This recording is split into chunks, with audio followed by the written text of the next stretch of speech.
And off the top at 5:30, we're learning new details in connection with that deadly shootout at sea off the coast of Cuba. The brother of one of the men who was killed after taking a U.S. registered speedboat into Cuban waters and allegedly opening fire on the country's border patrol said his sibling was fixated on overthrowing Cuba's government. Cubans in the United States and Cuban Americans have long protested the current Cuban government and accused the island's leadership of human rights violations. Cuba has labeled those on board terrorists who were trying to infiltrate the island. For more insight into the situation, joining us now is Cuba expert Dr. Andy Gomez. Andy, what do we know about the people who were on that boat and what were they up to? Good afternoon. It's good to be with you. Well, the reports from that have come out of Cuba, even though Washington has not confirmed the information, it's pretty reliable. These were not individuals that were going to get families and friends. These were individuals that were trying to infiltrate the country, and they were armed. The reason for it, well, they were trying to somehow play a role in bringing down the Cuban regime, which is a little difficult to understand.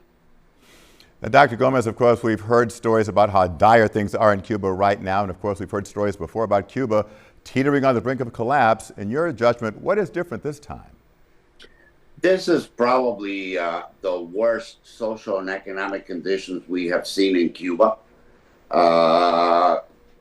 There's no oil, as we know, even though President Trump has agreed to tell Venezuela to sell oil to Cuba's private sector, which I'm not sure what he means by the private sector in Cuba, since most of it is run by the government in Cuba to begin with. But you know, when you take a look at the numbers of Cubans that are in Brazil, 46,000 in the last year, in Mexico, 36,000 living in Mexico, 26,000 in Uruguay, it tells you Cubans can no longer live on the island because of the hardship that they're facing. And, you know, at any time, you know, the concern that we have always had in South Florida is, could there be a Mariel 2?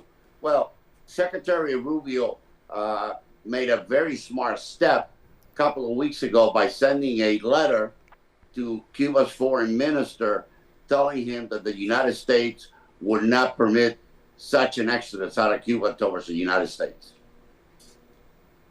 Well, Dr. Gomez, thank you for being with us this evening and sharing your insight into the situation.